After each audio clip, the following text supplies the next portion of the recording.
আলোর আমন্ত্রণ ইউটিউব চ্যানেলে বন্ধুদের স্বাগত। বন্ধুরা, ফার্স্ট এসএলএসটি গ্রুপ ডির লিখিত পরীক্ষা এবং তথ্য আপডেটেশন সংক্রান্ত নতুন একটি বিজ্ঞপ্তি প্রকাশ হয়েছে। আমি বন্ধুরা তোমাদের জানাচ্ছি, ডকুমেন্টস আপডেটেশনের লাস্ট ডেট আগের যে নোটিফিকেশনে প্রকাশ হয়েছিল 15ই আগস্ট 2024 রাত 11:59 যে শেষ হওয়ার কথা ছিল। ডেট আপডেট করে এখন কিন্তু 25শে আগস্ট রাত 11:59 পর্যন্ত ডকুমেন্টস আপডেট করার সুযোগ পাচ্ছ। এই বিজ্ঞপ্তিতে যেটি পরিষ্কারভাবে বলা হয়েছে, পশ্চিমবঙ্গ মাদ্রাসা সার্ভিস কমিশন দ্বারা পরিচালিত ফার্স্ট এসএলএসটি গ্রুপ 28/11/2010 তারিখে প্রিলিমিনারি স্ক্রিনিং টেস্ট যে 73,978 জন প্রার্থী যোগ্যতা অর্জন করা সত্ত্বেও 29/5/2011 তারিখে লিখিত পরীক্ষা দিতে পারেননি, তাদের নাম এবং registration number Madrasah service commission তাদের ওয়েবসাইট www.wbmsc.com ওয়েবসাইটে নোটিশ করে জানিয়ে দিয়েছেন।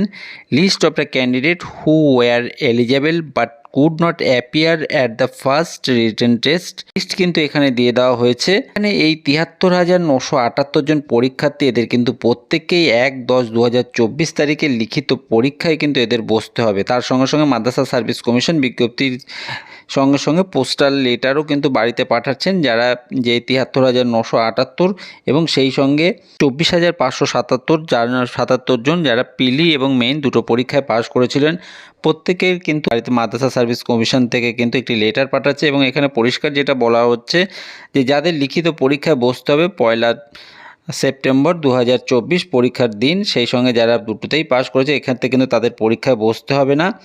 এবং সেই সঙ্গে সঙ্গে থেকেই কিন্তু তাদের ডকুমেন্টস আপডেট করতে হবে। ডকুমেন্টস কিভাবে তাদের আপডেট করতে হবে আমি কিন্তু এখানে তোমাদের ভিডিও আকারে দেখিয়ে দিচ্ছি। তাদের রেজিস্ট্রেশন নাম্বার এবং ডেট অফ বার্থটি দিয়ে প্রোফাইলটি প্রথমে ওপেন করতে হবে। প্রোফাইলটি ওপেন করার পরই অ্যাপ্লিকেন্ট নেম, ফাদার্স নেম, তার ফটো, এই সমস্ত ইনফরমেশনগুলো এখানে দেখে নেওয়ার পর নোটিশে উল্লেখিত সমস্ত ইনফরমেশনগুলো এবারে এক এক করে তোমাকে আপডেট করতে হবে। প্রথমে অ্যাপ্লিকেন্টের ইমেল আইডি, অ্যাপ্লিকেন্টের মোবাইল নাম্বার, হোয়াটসঅ্যাপ নাম্বার, সেই সঙ্গে আধার নাম্বার, এই সমস্তটি বসাতে হবে। বসানোর পর অ্যাড্রেস, এখানে কিন্তু যে প্রেজেন্ট অ্যাড্রেস এবং পার্মানেন্ট অ্যাড্রেস, আগে যে অ্যাড্রেস ছিল এবং যদি অ্যাড্রেসের ক্ষেত্রে কোনো পরিবর্তন হয়ে থাকে তাহলে কমিউনিকেশন যে অ্যাড্রেস যেটি রয়েছে এখানে পরবর্তী যে ঘরে এখানে কিন্তু বসাতে হবে।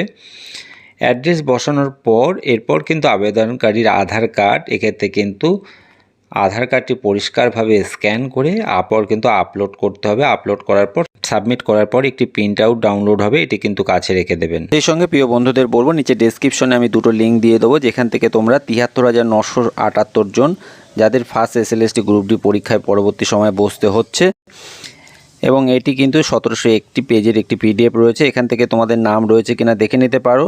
সেই সঙ্গে 24,577 জন 536 পেজের একটি পিডিএফ রয়েছে, এদের কিন্তু পরীক্ষায় বসতে হবে না। ডেসক্রিপশনে এই লিঙ্কগুলো থেকে তোমাদের নাম কোন লিস্টে রয়েছে দেখে নিতে পারো। আর প্রিয় বন্ধুদের বলবো, ফার্স্ট এসএলএসটি গ্রুপ ডি পরীক্ষা সংক্রান্ত ব্যাপারে যদি তোমাদের কোনো কোয়ারিজ থেকে থাকে অবশ্যই তোমরা আমাকে কমেন্ট বক্সে প্রশ্ন করে জানাতে পারো।